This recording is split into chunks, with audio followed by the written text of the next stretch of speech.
Hey guys, welcome back to this week's pull, or as Josh would like to say, What are we reading? And guys, buckle in, get comfy, maybe grab a popcorn, maybe some pillows. You know, this is gonna be a long one. There's a lot of Marvel books that hit this week. Light a candle. Jake's voice is so smooth. Yeah, it's like Barry White. But no, get comfortable, guys. We got a lot of issues to go over today. If you check the channel out, we've definitely got some other videos up focusing on some bigger issues like Action Comics 1001. X-Men Grand Design. And then we did one more, right?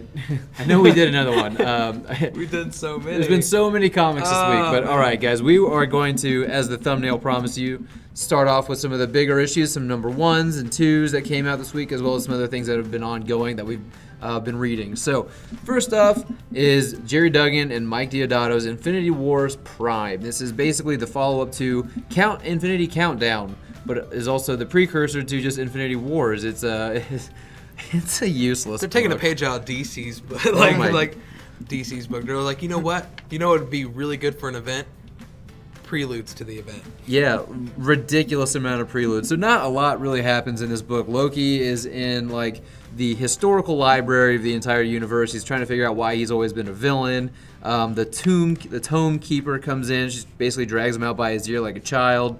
He's like, I want to go on this journey, figure out why I'm always the bad guy. Somebody has ripped out some pages, and Tome Keeper's like, oh, I'm pissed off that someone ripped out the pages. I'm gonna make them redraw them, and then I'm gonna hang them.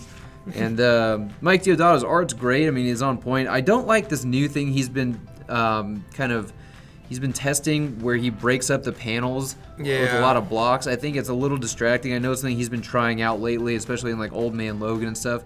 That I'm not too fond of, but I mean, I do like his art style. Then it goes over to Doctor Strange and Adam Warlock. They're going inside of the Soul Stone. Something happens there. Strange uses his astral projections, but basically it's somebody is coming after the Time Stone that Doctor Strange has, and it's hinted that Thanos is the one looking for it. Then we switch to Thanos. He is very much in keeping with the MCU. He's leading the Chitauri. And then twists happen that we won't spoil. Ends the book. Ends the movie. Ends the book, and there is a first full reveal at a character that they've been hinting at for a while, who basically his goggles, or their goggles, look like the infinity symbol. Josh, what were your thoughts on this book? It wasn't bad. I felt like it was kind of I feel like they just could have just done this book and not do the Infinity Countdown book. Like that, the Infinity Countdown was just pretty much telling you where all the Infinity Stones were. Where's the business sense in that, man? I mean, you got to sell books. I get it, but Infinity Countdown, I just felt like it was a pointless. I didn't think it needed to be as long as what it was. I think that what saves this book definitely is the artwork. The artwork is great. I love the way that Deodato He's just been arting his ass off in this. Yeah. I like the way he draws Adam Warlock. Yeah, I like the way he draws Strange. And I like the way he draws Thanos. I'm actually not a fan of the way he draws Thanos. Really? I think he has a hard time with proportions on Thanos. I can see where you say that. I can see that. But I dig it. I do like the new character that's introduced. I think that new character is going to be pretty cool. But yeah, for the most part, I mean, the story was okay. It's just, to be honest, out of this whole thing, I feel like could be a forgettable issue. Dallas, what are your thoughts? I'm of the same mind. I hadn't read any of the Countdown stuff, so I was afraid I'd be lost, and you told me I'm not really missing much at all, like in terms of this story. And it felt kind of like a filler issue. You get a lot of dialogue, like you had talked about the plot. Loki is a majority of the book. The ending was a surprise, so at least that was like, at the end I was like, oh, I feel kind of rewarded that I read this. It wasn't pointless, but could I have gone my entire life without probably reading this one? Probably, until Infinity Wars come out, then I might be a little lost with the ending here. But it was a decent read. I enjoyed it. If you're a fan of what's been going on with it and Thanos and Loki, it's probably not a bad one to pick up. Yeah, for me it was pretty expendable. Like it's disposable, I should say. I didn't find the issue all that intriguing. It is a quick read. The best part for me was the beginning with Loki. That seems to be setting something up that I think in the future can be interesting. But this book is nothing but setup, which it bothered me. It's just I'm sick of books setting up future books. You know, I just want to read a good solitary comic, and luckily in the stack that we have, there are a few good ones. So I will unveil our rating system for this, and I'm going to give this book 2 out of 5 tachyons. Okay, honestly, I'm probably of the same mind. I'm probably going around 1.752 tachyons. I'd go about 2 tachyons. So all about even and agreeing on that one. Right. So not a lot to say about it. Pick it up if you're interested. We don't. I think if you're planning on checking out Infinity Wars, the new one that's coming out, this might be something that you should read just to make sure you know exactly what's going on. But I didn't find it to be a great, entertaining read. I feel like I feel like for Infinity Wars, I don't think it's going to be needed. Maybe. I mean, I think it's it gives you a little bit more insight, but I think it'd be like Infinity Gauntlet versus like the Silver Surfer books that like all those tie-ins, preludes to the Infinity Gauntlet. Yeah. Like you don't need to read it; you can just read Infinity Gauntlet and understand what's going on. Right. All right. Well, we are going to move on to a new issue 1 that came out this week by Kelly Thompson and Oscar Bazaldua, Mr. and Mrs. X #1. Dallas, I think that you're kind of a fresh perspective for this one. Why don't you go ahead and tell us your thoughts on the book? So basically, Rogue and Gambit, they get married. No spoiler here. You look at the cover, you can tell it was a wedding and it's the aftermath. You see a little bit of what's going on during the ceremony. They look extremely happy. It doesn't look like this is going to be a cheesy wedding where they're like, oh no, something interrupts and we can't get married because we're superheroes and I'll lose who I am if I get married. And of course, I can't be a superhero if I'm happy. Right. We're totally not jabbing at any other comic. No. This is totally off the top. We're just spitballing here. You get a lot of character interactions between certain members. There's a lot of funny interactions between well, I'm not Team Gambit because, he's Gambit. Yeah. But I'm not Team Rogue because they're all ladies and they're doing girl talk. But there's some funny dialogue back and forth. I want to say a decent chunk at the beginning is all wedding stuff. So if you're expecting this action-packed issue, you're probably not going to be too overly impressed. You do get some adult scenarios and situations. Let's just say there's some sexy scenes in this book. There's a honeymoon. That's all you need to know. Down with it. And honestly, I thought you find out Rogue's weakness. I never knew that. Yeah. It is interesting how they, and I'm glad they explained it, obviously, how they're able to enjoy their honeymoon. They go into details. You're really kinda. censoring yourself. I am. Huh? I didn't want to spoil it. Right? How do they copulate? How do they have sex? Yeah, how I does mean, Rogue have sex? let's be honest. If anybody's actually interested in this book, they know what's going on, and they're all assuming the same thing. Like, how does she? how are they gonna consummate their marriage? Here? Yeah. So they explain that in a nice way that keeps in with the X-Men lore. They do get an interrupting message that obviously Gambit's like, hey, no, don't. Let's It's just our enjoy honeymoon. this, What right? the fuck? Stop. And Rogue obviously is very well, they wouldn't be calling unless it was an emergency, and it is. And you guys have pointed out, Kitty is the one that's calling them, and she kind of seems like an asshole. Yeah. She's just kind of straightforward and dry, like, hey, there's this thing. I know you're on your honeymoon, but oh well. Her It wedding's was on. originally supposed to be my honeymoon. Yeah, her wedding's She's when all- they kind of got hijacked. So Now, Yeah. I do like Saul's- their outfits that they get because they are in space. That's where Right. they're at for their honeymoon, and I like their outfits, the kind of redesigned but traditional to their color palettes and everything. They do meet this crew. They are sent on this mission. This is where I'm going to cut off giving details. They run into this crew. They actually give you the names because I'm not familiar with these characters, so it was nice to not pick either. up their names. And you see a little bit of action here, but like I said, most of this is just their wedding and their honeymoon. So like I said, if you're expecting action-packed, this is not your issue.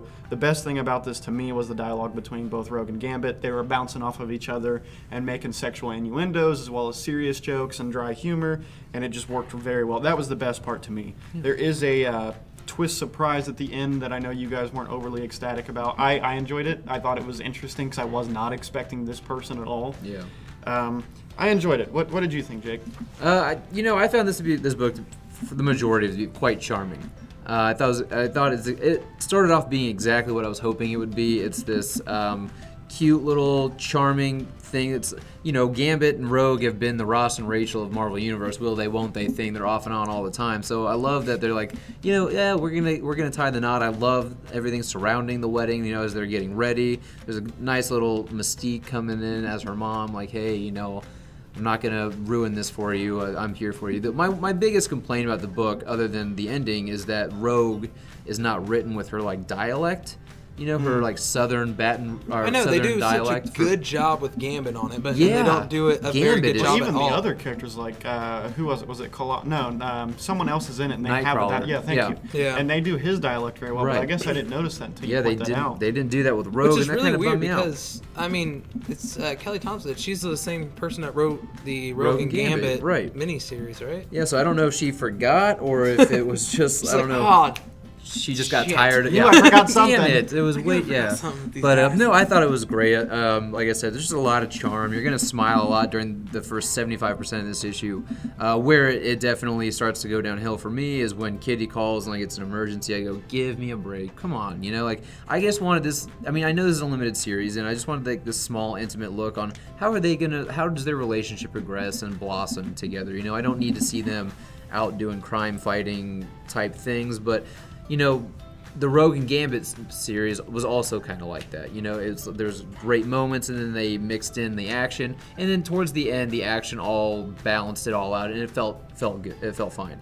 It's the appearance in the very end of the book that I go, oh fuck, you know, like what route is this going to take? You know, where are they going with this series if that's the character they're going to decide to introduce? But I enjoyed it, and I'm definitely going to give issue 2 a read. What about you, Josh?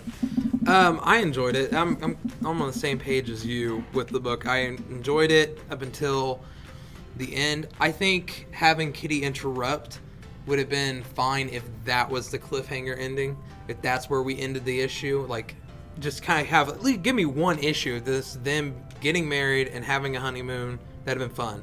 And I feel like having Kitty interrupt them with a mission would have probably been a nice little, you know, end point. For starters, let's also take credit to the Dotsons on on the cover. The cover is beautiful. And the issue 2 looks great too, the cover. Yeah. I did like all the dialogue between characters. I do agree with Rogue. They have a great banter back and forth. I think that was my favorite part of the issue. No, I was actually kind of like thinking this was going to be kind of a gimmicky comic, and I was not going to like it, but I enjoyed it. I mean, about 75% of the book I really did enjoy. Yeah, all right. I do agree with you, even though I didn't mind the action. I agree with both of you, and I really do like your idea. If they would have cut it off right there, and you would have been like, I want more, what's this mission? More confrontation. Like, I mean, that was the other thing, too, is like Kitty like kind of comes up on screen, and that's who interrupts the honeymoon. And like, show me some of that Rogue sass. Like, have her go the fuck off on her. Be like, what the fuck? Just because you didn't get married doesn't mean I didn't get married. Like, trample over my shit. Yeah, don't tramp over my fucking happy day. And that'd have been great. And I'd be like, that's Rogue. Yeah. Like, and that's so Rogue. Let's be honest. So Rogue was definitely very sexy in this book too, which helps as if you're a male reader. I don't know. I'm sure. I thought Gambit was pretty damn sexy. He looks good. Doesn't remind me anything of Channing Tatum, though. So, yeah, man. But all right, I'm gonna give my rating on this one. I'm gonna give it a solid 3.25 tachyons. I'm gonna get 3 tachyons. All right, I'm right there with Josh. Yeah. I'm gonna give it 3. All right, so as you guys can see, it's a positive rating. So if Rogue and Gambit are characters that you like together, definitely worth picking up. All right, Josh, you know what I'm going to do? I'm going to let you introduce the next book we all 3 read. Oh, really? Yeah, buddy. Oh, man, you're going to let me introduce Amazing Spider-Man number 2, written by Nick Spencer and Ryan Ottley on the art. Yes, sir. Man, before we recorded, Dallas said the best words for it. I was like hoping that this was not just going to be a one-hit, like wonder. Like first issue was going to be great. It carries on. It's great. Nick Spencer's killing it. But we're seeing this story pretty much just follows Peter Parker having to go back to school. And with this happening, there's also a lot of D-list characters, villains that pop up. Yeah. Some real fun ones too. And it also kind of hits onto Peter Parker's relationship with Mary Jane and Dr. Connors. The book is just, they do such a good job at being smart and funny. This is the perfect team for Spider-Man, and I'm not even going to really go through too much of the synopsis because I know Jake will when he comes up to him, but I'm just going to talk and praise the book because it's good. You got Taskmaster, you got Black Ant, which is really funny because Robert Kirkman did the storyline for Black Ant on Eric O'Grady becoming Ant-Man, the irredeemable Ant-Man. And as we all know, Kirkman and Ottley both worked together on Invincible. And I can't help but notice there's a lot of Invincible similarities to this. I feel like it's not even just the artwork. I don't know if that kind of triggers that to remind me it. I think that's more what it is. But I don't know. I do get like an Invincible vibe in this other than just the artwork. But yeah, I think this is a great book. If you was smart enough to read Amazing Spider-Man 1, I do highly suggest that you come and pick Amazing Spider-Man 2 up. I think this book is going to be a killer book for a while. Jake, what do you think? I think this book absolutely exceeded my expectations. I really was kind of going, okay, issue 1 started off hot. You know, how can he follow it up? And I think this issue followed it up better than I thought it could. And so, you know, I'm really excited. And I was actually listening to somebody else talk about issue 1, and they talked about how Spider-Man, you can argue that Spider-Man is really Nick Spencer talking about himself in issue 1. You know, the way he gets down on his luck because his life was just kind of trampled on because of Secret Empire and what he did with the Captain America book and all this stuff. And so he gets on Spider-Man and he just strips everything away from Spider-Man. I'm like, wow, there's a lot of similarities here about Nick Spencer's personal life and what he decides to do with Spider-Man. You know, it's almost like an autobiography of sorts. So I kind of went into issue 2 with the same lens. You know, I was like, sorry, I got a throat. So I was like, okay, so what else can I kind of glean from that if I'm looking at it from that perspective? And I go, wow, there is actually a lot of Nick Spencer inserting himself in this, but in a way that to me isn't distracting or kind of him getting on a soapbox. It's him. It feels very kind of bare bones Nick Spencer, and so. You know, when he's taking out the thugs and stuff in the beginning, and he's even talking like, "Hey, here's some books where you're gonna go. You know, what better way to spend it than reading some great fiction, right?" It's like him going, "Hey, here's my new book," right. and hey, I appreciate that independent bookseller guy like talking to comic book shops, picking up his book. And then he talks about what do I owe to my sudden change in outlook on attitude, and Spider-Man. It talks about, you know, him rekindling things with Mary Jane. I think that's him saying, I'm on the Spider-Man book, the book I've always wanted to write. So I'm looking at it like that, going, this is really, really cool. But man, does this guy just know how to write. One, he knows how to write some great moments between MJ and Peter. He knows how to write Peter to a T. And I don't think even Dan Slott was this good at writing quippy dialogue for Spider-Man. Mm-hmm. So I think this book is just absolutely stunning, and this is easily, I mean, I'm not afraid to say it now this early on in the episode, but this is my favorite issue today. I had such a good time reading this book. I was smiling ear to ear the entire time. I loved the recap on some things in the past. I know that Spencer's got his soft spot in his heart for Taskmaster and Black Ant, so I thought that was cool that he's able to use them effectively and not just feel like a forced-in cameo. The ending of this book, however, I know had all three of us stumped. I know me and Dallas pretty much finished this book at the same time. I'm like, what the hell? And then I look at Josh as he's reading it, and I get to see this look of confusion take over his face. Well, you saw him also. He read the last one, flipped backwards, yeah, the page, like, read it again, and it went something? back. And yeah, I just wanted to make sure. I've been very scatterbrained today, and that didn't really help with it at all. But yeah, I already have my theory. I mean, I already have my theory. I don't have any theories with this, but I do want to say my last thought is Ryan Ottley fucking nailed it on this book. I mean, Ryan Ottley my God, can he art, bro? He's really good at arting. Yeah, he's such an arter. I mean, he falls under that umbrella of like really good arting people. Yeah, really good arting people. Arting people. Sure. So I'm gonna take this one away then, if you're done. No, absolutely. Go ahead. It was so hard for me to beat that last run of Dan Slott's Amazing Spider-Man because I thought, was it 792 or 3 all the way through 800? It was like 792 to 800, yeah. 801 was okay. It was a filler issue, but that last real run, I was like, man, this is one of my favorite modern story arcs. And then this comes out, the first one, and I was like, God, like you'd pointed out, I was like, I hope this isn't a one-hit wonder. And then I read this, and I was like, this is not going to be a one-hit wonder. And I'm going to give it the same amount of issues as Dan Slott's before I say this, but at this point, I would not be surprised if this becomes my favorite Spider-Man story arc so far. This one, I cannot praise this enough. Like, the humor, like you said, the quipping back and forth, all of us, I heard us all chuckling constantly during this one. And I know looking up, we were all at different points chuckling, and that's what's great. And it just so, you point out as Peter and Spider-Man, it's so authentic and so effortless. It just comes off easy, and Otley on the artwork is phenomenal, and I've only seen him grow because I'm reading Invincible while reading this, so I'm seeing like his early stages and like his final, like, this is what he's gotten to, and this is amazing. He's fine-tuned his craft. And you pointed it out, and I hadn't got there yet, and when I saw it, there's one specific panel that it's just iconic Spider-Man. Oh, yeah. And it's beautiful. I can't praise this enough. He's given villains that are kind of a joke their limelight. Spider-Man even jokes and like, I'm fighting some them beautifully too. Oh yeah, like to the point where you want to go like, man, this is a D-list Yeah. character. Yeah. God, man, And, looks so and as a badass. fan of spaghetti webs, I don't know Oh yeah. I don't know who did it better, him or McFarlane.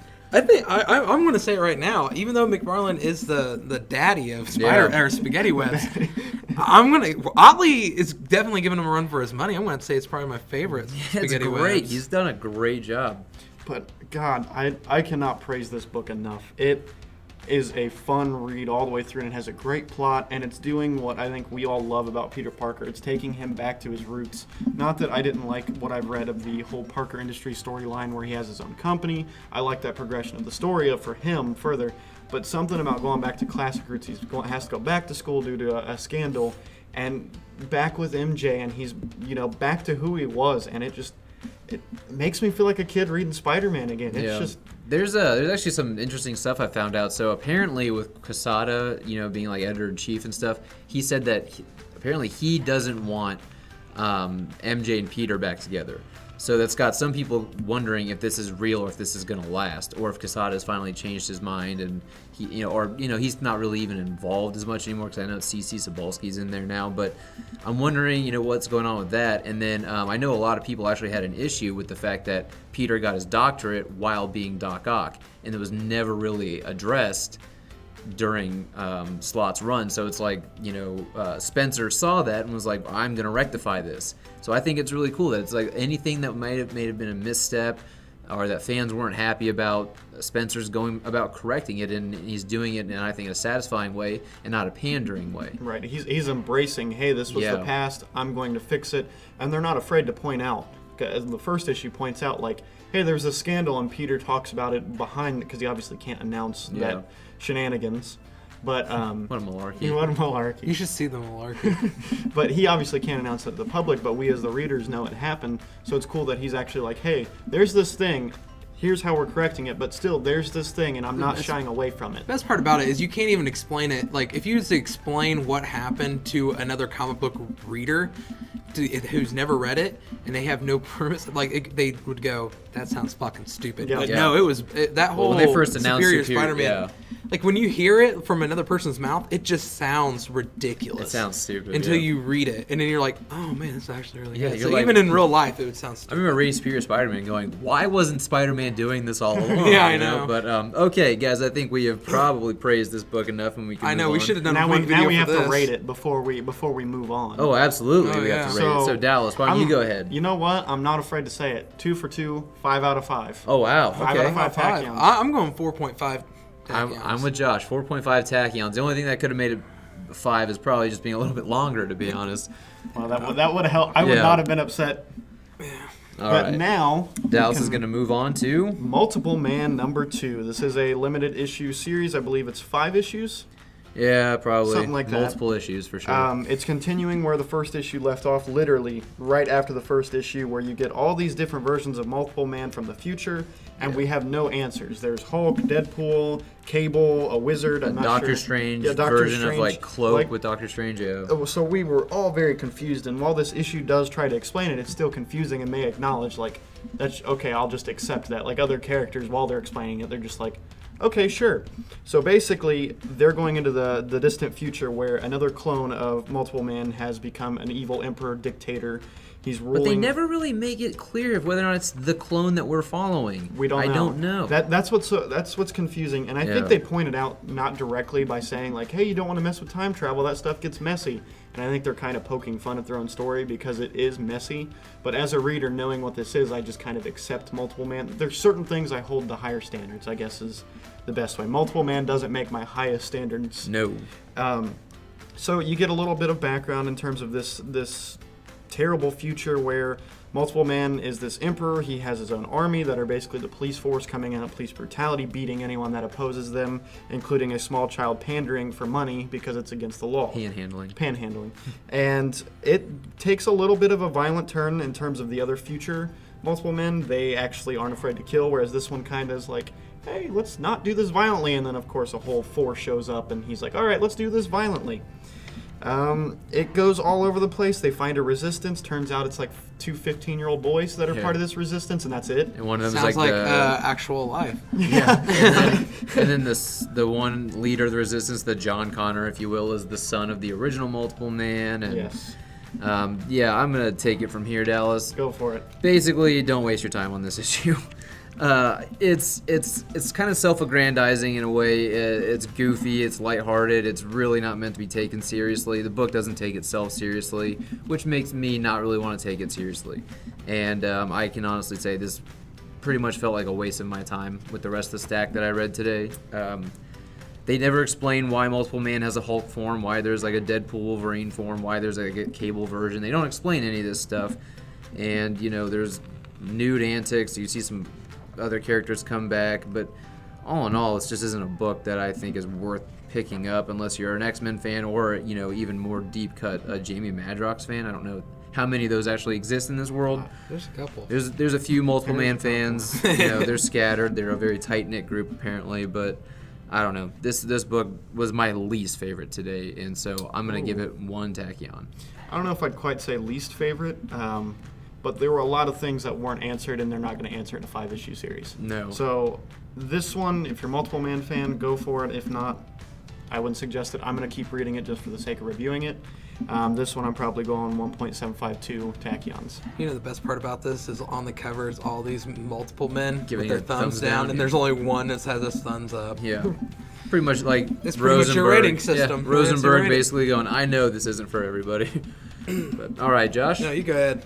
All right, you well- take it on. You're the Sentry guy here. Well, Josh and I also read The Sentry #2 by Jeff Lemire and Kim Jacinto. This one, I think, is definitely better than issue 1. Issue 1 had... The first thing is it was really short for an issue 1. Again, I think it's because Jeff Lemire spread across so many different titles right now that he can only dole out so much material for a book.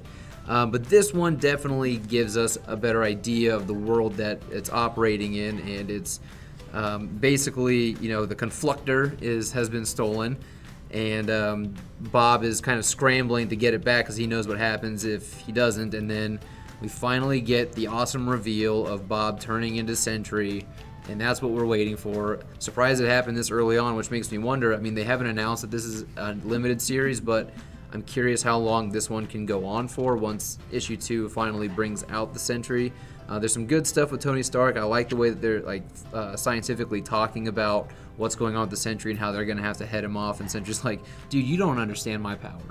And when you find out who took the Confluctor, I'm not that surprised, but I do think it's going to make for some really good drama. And everything that's going on inside of the like pocket dimension Doctor Strange made for Bob Reynolds' Sentry excursions. What happens when Sentry's not there is brutal. It's awesome. It's a lot of fun to read. So I don't know, Josh, what was your take on it? I loved it. I'm gonna miss Bob, or I'm not gonna.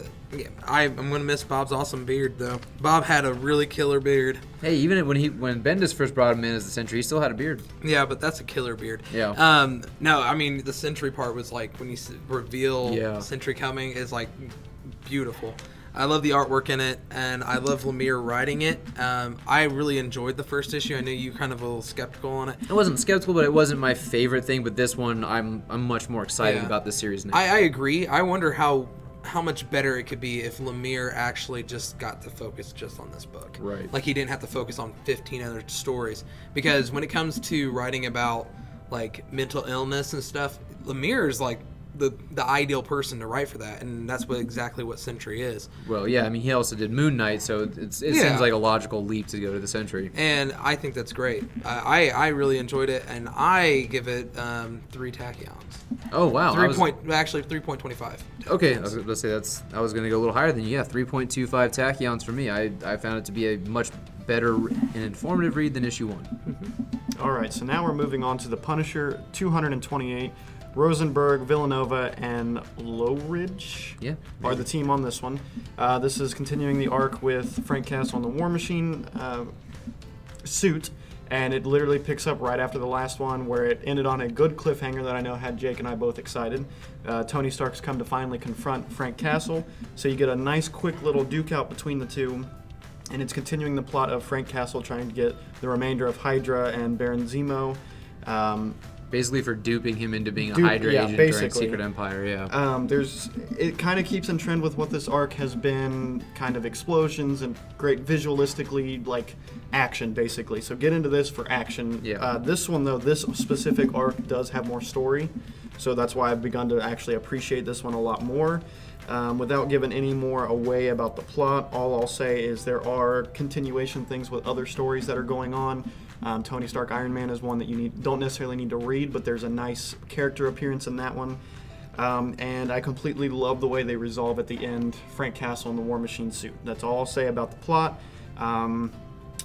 Other than that, it's a fun read. I mean, I would definitely recommend this, especially if you're a Punisher fan. Is this the conclusion of this numbering? Because I know it's getting renumbered Yes. to number 1. Yeah, but it'll probably do it like Captain America does. It has Oh, yeah, number it'll have the one little with legacy underneath it, yeah. Yes, this is the final issue of this run before Punisher, quote-unquote, number 1. Right. It's just the same team, though. Right, I believe it is. Creative team. So it was a fun read. I know when it was announced, everybody was like, wow, that makes so much sense. It was a nice short read. They didn't need to make it any longer, so I won't make my review any longer.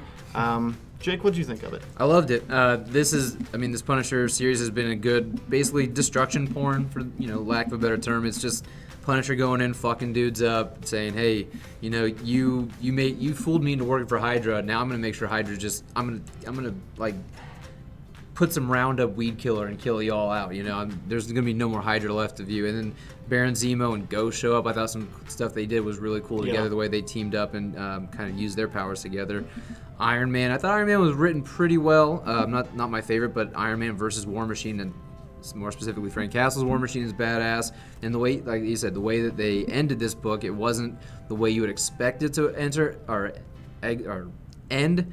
But I respected the fact that that's what they did with it. I thought it made a lot more sense to do it that way, and I loved the very end when Fury's in there and a couple surprise appearances on the last page, which makes me excited to read issue 1 when they inevitably relaunch it here. I think next month. So I'm going to give this one a solid 3 tachyons. I'm going to give this one 3.5 tachyons. Okay. I would definitely suggest picking this up if you're a Punisher fan. Marvel's getting some pretty high numbers this week. They were good this week. This for was the a most part. solid week, Yeah. dude. As we talked about, man, we're not really doing the how to fix the comic industry because Marvel has seemed to be course correcting, and there's really no need for us to be making those videos anymore. Yeah. Okay, so me and Dallas also read Deadpool Assassins issue 4. I think it's like a 6-part miniseries written by Colin Bunn, and then the pencils are done by Mark Bagley. Did I say that right? Yeah. Mm-hmm. Cool. All right. So this is pretty much continues off of Deadpool going on with his job with Weasel as not so much as an assassin, as much now he only kills jackasses, is what he says. Yeah. We do this whole thing for about 5 pages of just watching Deadpool go through a montage of different jobs that he's taken with a new character called Thrinity. Yeah, I know. And then Weasel, who's supposed to be helping him, is also married, is now finally getting attacked. We all kind of saw it coming if you've been reading it.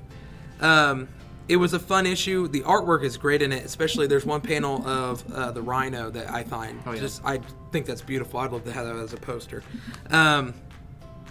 This is a really good Deadpool run. I really suggest if you like Deadpool, this is a very good run. It's not too cheesy. It's not too chimichanga. It's, but it's kind of serious. Has the action, has the gore, has everything that you would want in it. Dallas, what did you think? I really enjoyed it. Like you said, it's not your straightforward, over-the-top, butt-fart tacos. I mean, there's a little joke tacos. at Taco Mama, his van, but that's literally about the only taco-related joke in it. Mm-hmm. Basically, I kind of relate this one to Punisher. It's a fun read. Don't expect the most thrilling story you've ever read in your entire life, but if you like Deadpool and you like a fun read, this is the one for you. Yeah, I give it 2.5 tachyons. What about you? Probably right there with you. All All right, and the next one, I read Marvel 2-in-1 Thing and Human Torch number 8, or Legacy number 108. And this is basically the fallout of the last issue. Ben and Johnny have completely lost their powers. They're kind of hiding out on this alternate universe where they're basically just blue-collar workers. Johnny's having a hard time adjusting to life without his powers. He just can't really accept it, while Ben is kind of actually almost embracing the fact that he's not this giant rock monster anymore. He's finding women are a little bit more interested in him now, and as much as he feels bad about the whole reason for them to start this excursion in the first place, he kind of is okay with this small town life that he's going on. But Johnny, who's much more grandiose and he has bigger aspirations, he's like, I just want to do this, and basically he's just like, I'm trying to come to the terms with the fact that my uncle or my brother-in-law, my sister, my nieces and nephews, they're all really dead, and there's nothing I can do. And Ben is just trying to console him. It's actually a really good little character piece and showcasing the relationship between Johnny and Ben. So this, I think, by Zdarsky, he's been killing this series. It's just been getting better and better with each issue. This one's not action-packed, but it's a great showcase of these two characters and the way they interact. They even get into like kind of a heartfelt punch-out brawl. And I didn't see that one coming. I really liked it. So I'm going to give this one 3 tachyons. Not bad, not bad. Seems like, as we said, Marvel's doing pretty good this episode. Yep.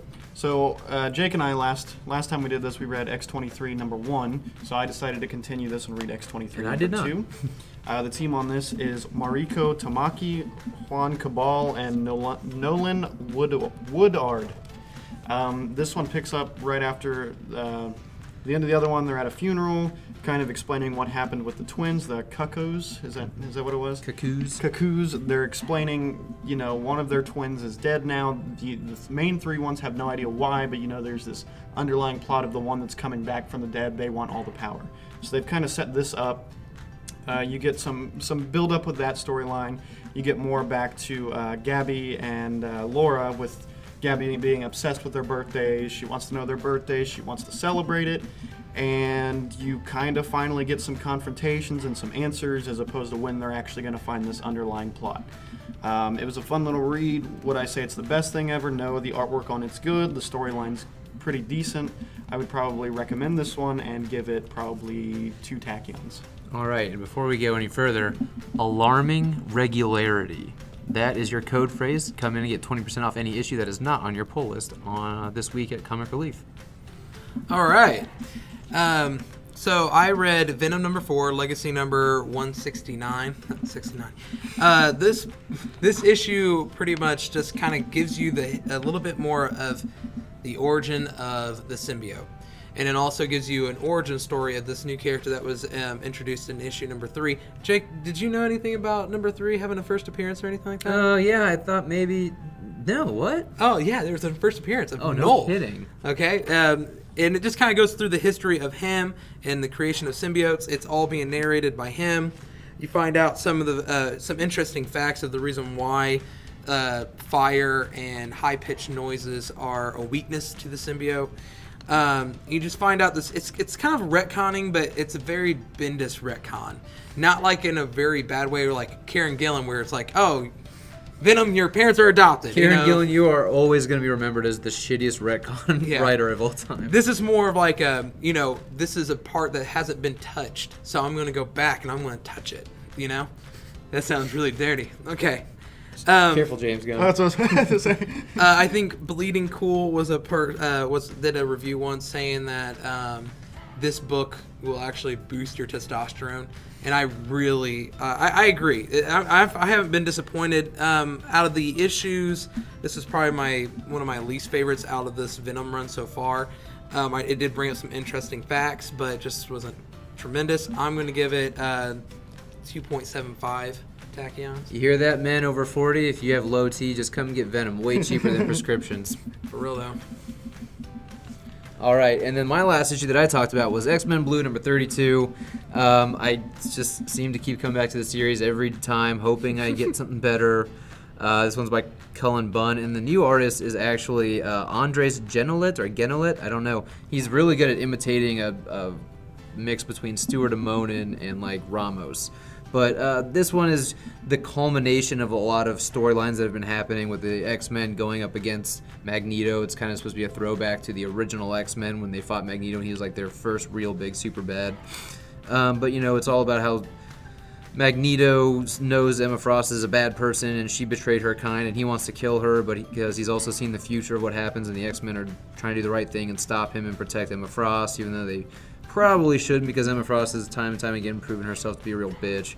But you know, they're only delaying the inevitable. Magneto kind of gives up, basically to say, I live to fight another day. I'll come back for her another time. Not a thrilling issue, but I will say it's got a beautiful cover. I love the cover. But this one's 1.75 tachyons for me. All right, moving on to Moon Knight number 197. I believe this is the last issue of the day. Yes, it is. The team on this is Max Bemis, Jason Burrows, and Guillermo Ortega. This one actually has nothing to do with the previous arc. It kind of just ended. So that was kind of weird for me because I just recently caught up and read like 6 issues the other day. But it picks up with the Societe des Sadiques, if I'm pronouncing that correctly. Sounds Puerto Rican. Basically, they are a sadistic group. So every member is in here being selected for some reason because they're sadistic in some way. So there's a photographer who started out doing regular like bands and shows and then went into like dead bodies and drug overdoses. And then there's this girl who was raised by the mafia. After her parents were killed, they were the triad, so she was raised by the mafia. And then there are a few other characters. The one that I found the most like what's the word I'm looking for? Stereotypical was the dude full of tattoos and piercings. He had an obsession with piercing people to death. So that was kind of interesting. It was goofy Moon Knight goofy, not like wrongful judgment goofy. So they give a backstory on each one of these members. There's 4 total. And I was reading it and I got 3/4 of the way through and I was like, is there any Moon Knight in this issue? And I was kind of worried that this was just going to be Spider-Man 801. Not that that was a bad issue, but it just, at the end of an arc, done. And he does appear briefly, and it's a nice kind of send-off issue. I enjoyed it. I've enjoyed this run. This isn't my favorite one of this run, but I would give this one probably 2.5 tachyons. All right. Well, guys, that was our very long Marvel review for you guys this week. And we know it was a long one. We really appreciate you guys if you listened this far. We hope that you got the secret code phrase that you can come in and bring in 20% off this week if you give it to us. You guys can tell we've also been working really hard for you this week. There's a lot of stuff that came out, so you can see that the bigger high-profile issues this week we decided to give their own video to. So definitely make sure you check those out. And we also have we got a DC one up. We've got an Action Comics 1001. We've got X-Men Grand Design, and then there's one more. Why do I keep forgetting this one? I don't think there actually is another one. I think there is another one, but I just can't remember what it is at this point. You guys, we are very tired. We've been reading a lot. We hope you appreciate the work. Definitely make sure you check out some of those other videos on the channel right now, and we will see you guys either on another video or next week. Thanks for listening, and take care.